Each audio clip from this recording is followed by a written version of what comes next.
우리가 지나온 역사 속에는 거대한 역사의 방향을 바꿀 만한 일들이 여럿 있었습니다. 예를 들면 1차, 2차 세계대전과 같은 큰 전쟁이 바로 그런 일들입니다. 불과 몇 년 전에 전 세계는 전쟁과 같은 상황을 방불케 하는 코로나19라고 하는 팬데믹을 경험했습니다. 너무나 재앙 같은 시간이었고 모두 다 고통스러운 시간이었습니다. 어쩔 수 없이 받아들여야만 하는 현실이었지만 그 3년여의 시간 동안 정말로 큰 변화가 있었습니다. 만 5년이라고 하는 시간이 지났지만 지금도 우리 사회 곳곳에는 완전히 극복되지 못한 코로나의 상흔이 아직도 남아 있습니다. 그러나 이런 사건들과는 비교도 되지 않는 역사적인 사건이 바로 예수 그리스도의 탄생입니다. 예수 그리스도의 탄생은 마치 홍해가 갈라진 것처럼 인류 역사를 AD와 BC로 나눠놓는 이 세상에서 가장 경이로운 역사였습니다. 우리가 읽은 본문 앞절의 2절 앞에 보면 마태복음 1장 16절에 야곱은 마리아의 남편 요셉을 낳았으니 마리아에게서 그리스도라 칭하는 예수가 나시니라 라고 하는 한 줄의 중요한 명제가 기록되어 있습니다. 오늘 우리가 읽은 18절부터 25절까지의 내용은 바로 이 16절에 대한 자세한 설명입니다. 그 내용을 구체적으로 설명하는 내용이 오늘 본문에 담겨 있습니다. 예수 그리스도의 탄생에 관한 기사는 몇 가지 특징적인 사실을 담고 있는데요. 우선은 예수 그리스도가 성령으로 잉태되었다는 사실입니다.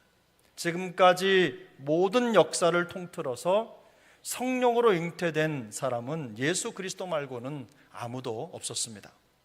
성경은 요셉과 마리아가 약혼하고 동거하기 전에 라고 하는 표현을 통해서 성령으로 잉태되었다는 사실을 강조합니다.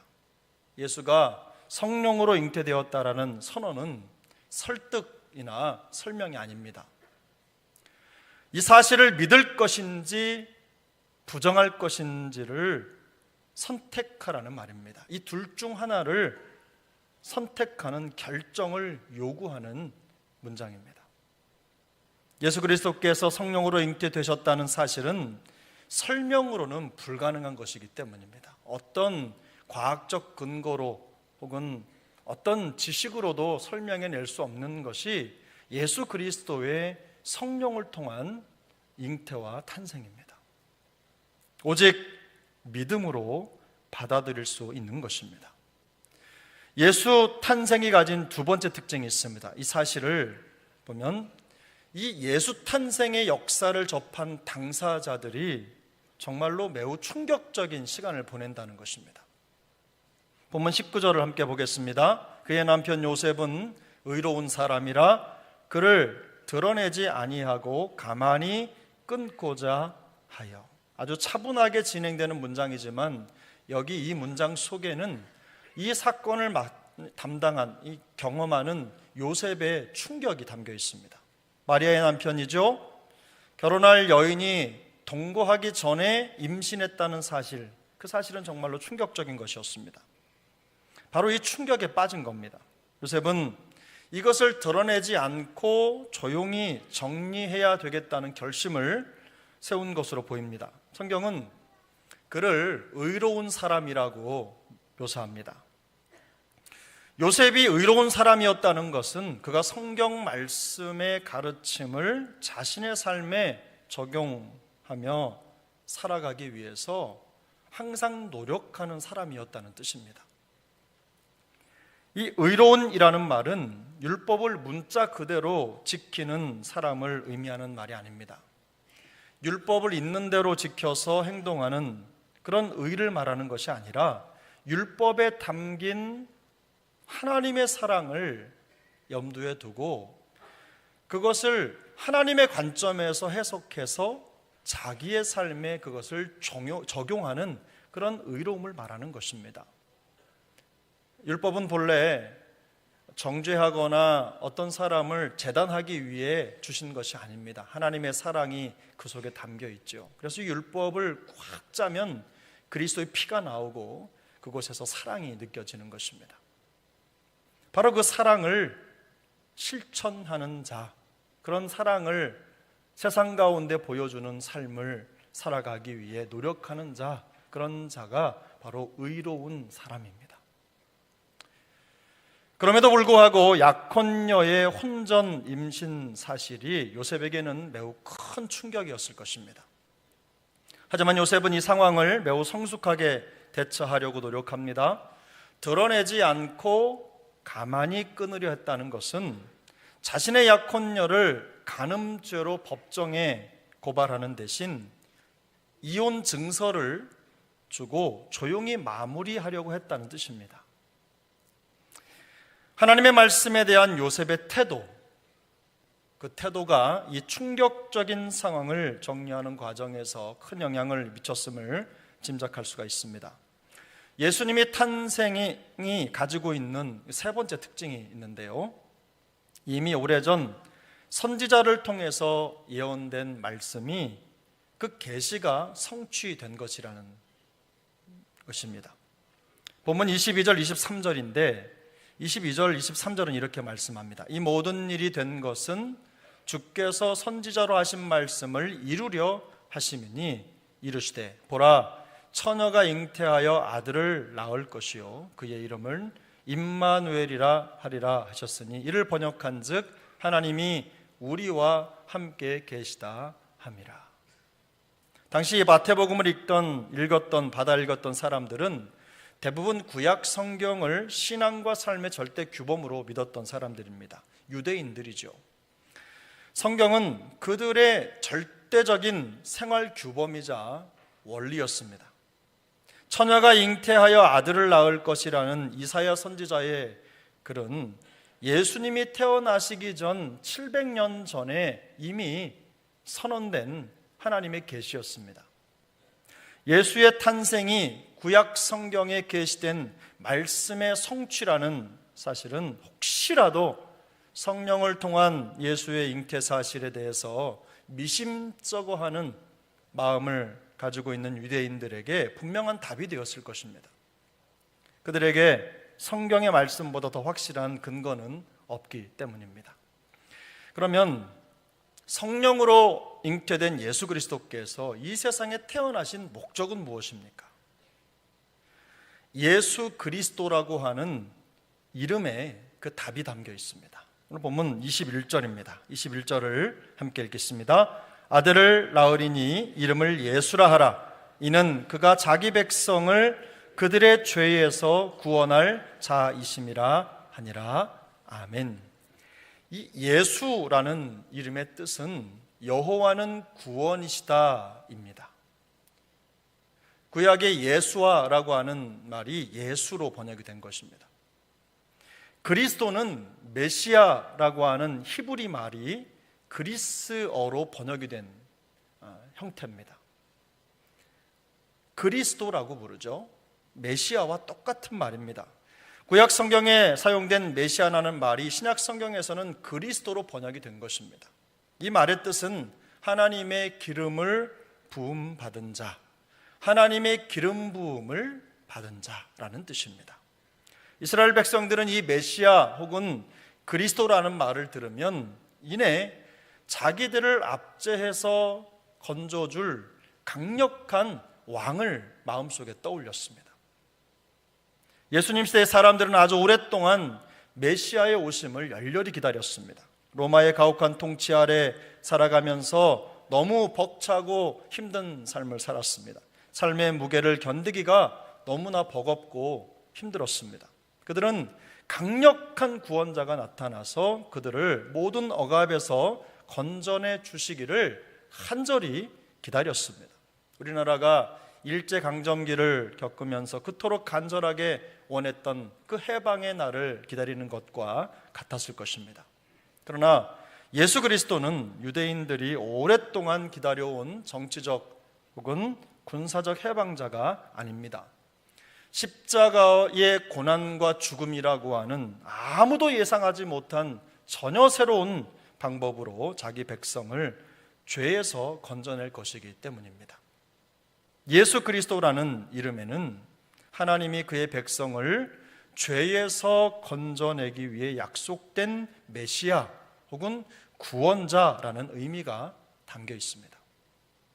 장차 동정녀 마리아가 낳을 아이가 이스라엘 백성들이 그토록 기다리고 있는 구원자 메시아라는 것을 예수라는 이름을 통해 밝히고 있는 것입니다.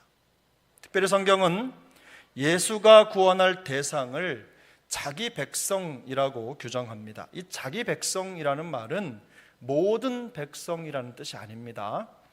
요한복음 10장 26절 27절은 이렇게 말씀합니다. 너희가 내 양이 아니므로 믿지 아니하는도다.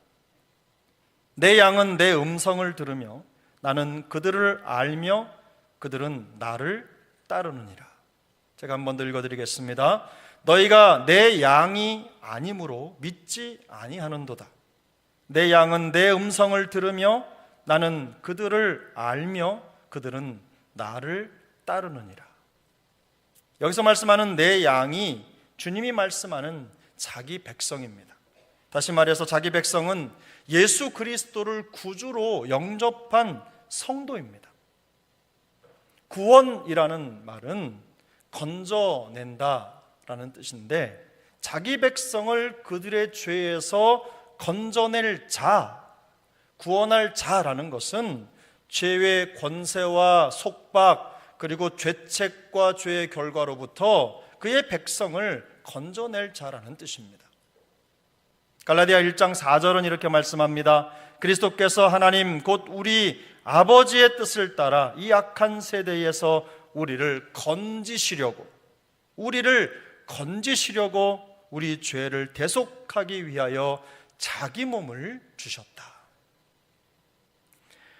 우리 죄를 대속하기 위하여 자기 몸을 주셨다라는 것은 예수 그리스도의 십자가 사건을 말하는 것입니다. 예수 그리스도로부터 오는 은혜와 평강은 그분이 십자가에서 지신 십자가 사건을 기초로 합니다. 예수 그리스도는 자기 백성이 죄 사함을 얻게 하기 위해서 그들을 대신하여 십자가에서 고난을 받으셨습니다. 죄의 삭은 사망입니다. 그러나 그리스도께서 죄를 속하기 위하여 자기 생명을 내어주심으로 그 값을 대신 지불하셨습니다. 자기 백성을 구원하시려는 하나님 아버지의 뜻과 목적이 예수 그리스도의 탄생과 십자가를 통해서 완전히 성취된 것입니다. 그러므로 자기 백성을 구원하실 하나님의 약속이 성취될 것에 대한 확정이 예수라고 하는 이름 속에 담겨 있는 것입니다. 본문은 임마누엘이라는 예수 그리스도의 또 다른 이름을 소개합니다. 23절입니다. 함께 읽습니다. 보라, 처녀가 잉태하여 아들을 낳을 것이요 그의 이름은 임마누엘이라 하리라 하셨으니 이를 번역한즉 하나님이 우리와 함께 계시다 함이라. 아멘. 처녀가 잉태하여 아들을 낳을 텐데 그의 이름을 임마누엘이라 하리라 라고 밝힙니다.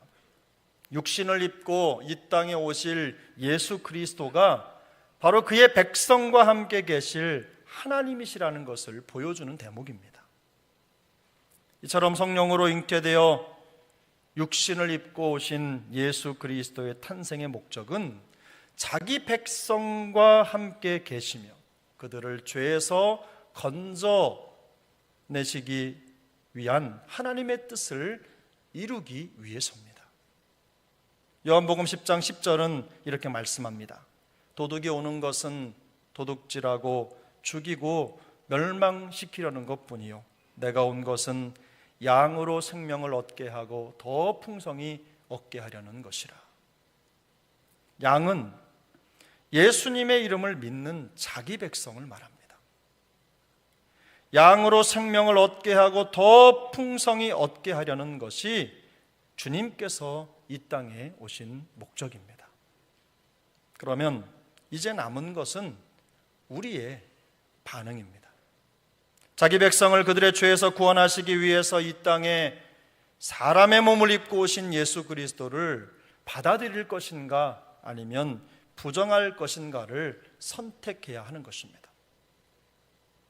반면 성경은 모든 사람이 죄를 범하였으며 하나님의 영광에 이르지 못한다라고 말씀하고 죄의 결국은 사망이라고 규정합니다. 여기서 말하는 죄란 무엇입니까? 요한복음 16장 9절은 죄에 대하여라 함은 그들이 나를 믿지 아니함이요 라고 말씀합니다. 구원자이신 예수 그리스도를 믿지 않는 것이 사망에 이르는 치명적인 죄라는 말씀입니다. 또한 마가복음 16장 16절은 이렇게 말씀합니다. 믿고 세례를 받는 사람은 구원을 얻을 것이요 믿지 않는 사람은 정죄를 받으리라. 그러나 이와는 다르게 요한복음 1장 12절은 영접하는 자 곧 그 이름을 믿는 자들에게는 하나님의 자녀가 되는 권세를 주시겠다고 말씀합니다. 이처럼 우리를 죄에서 구원할 자로 오신 예수 그리스도를 믿는 것과 부인하는 것은 생명과 사망을 가르는 절대적인 기준이 됩니다. 마치 역사적인 시간이 예수 그리스도의 탄생을 통해서 AD와 BC로 나누어진 것처럼 예수 그리스도를 믿거나 부인하는 것은 우리 영혼의 현재와 미래를 생명과 사망으로 갈라놓는 것입니다. 혹시 아직도 예수 그리스도를 믿는 믿음에 대한 확신이 부족한 생각이 드시는 분들이 혹시 이 자리에 계시다면 우리 구원자이신 예수 그리스도에 대한 믿음이 다시 회복되기를 축복합니다. 2024년도 성탄절은 무너진 우리의 신앙이 다시 재건되는 놀라운 역사의 순간이 되시기를 축복합니다. 성경 본문 속에 보면 요셉을 의로운 사람이라고 소개합니다. 요셉. 본문이 말씀하는 내용을 중심으로 생각할 때 여기서 말하는 이 의로운 사람이란 성령이 하시는 일을 믿음으로 받아들이는 사람을 말합니다.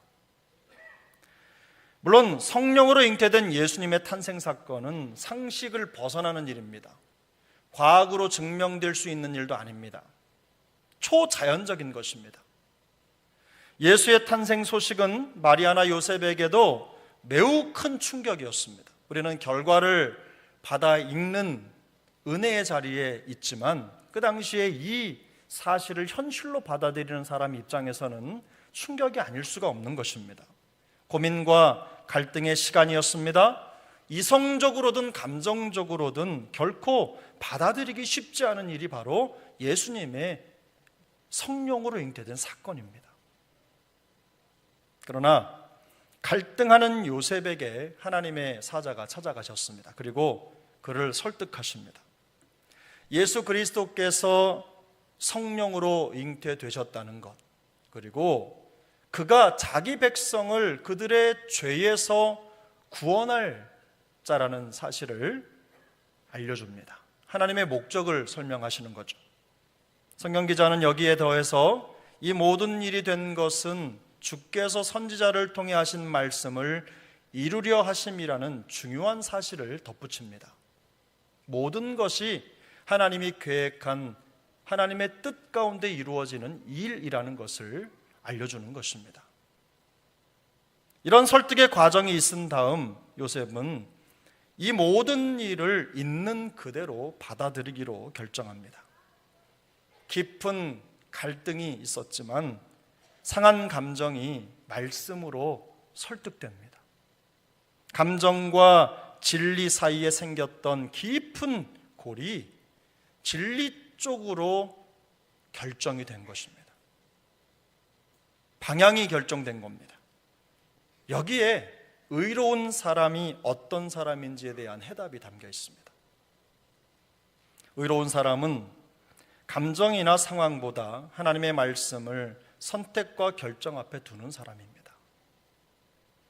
어떤 상황 속에서도 감정에 휘둘리지 않고 하나님의 말씀에 설득되는 사람, 바로 그런 사람이 성경이 말하는 의로운 사람입니다. 의로운 사람 요셉을 통해 얻을 수 있는 교훈은 명확합니다. 진리를 선택하는 것으로 삶의 방향을 결정하라는 것입니다. 하나님의 말씀에 설득되는 인생이 되라는 것입니다.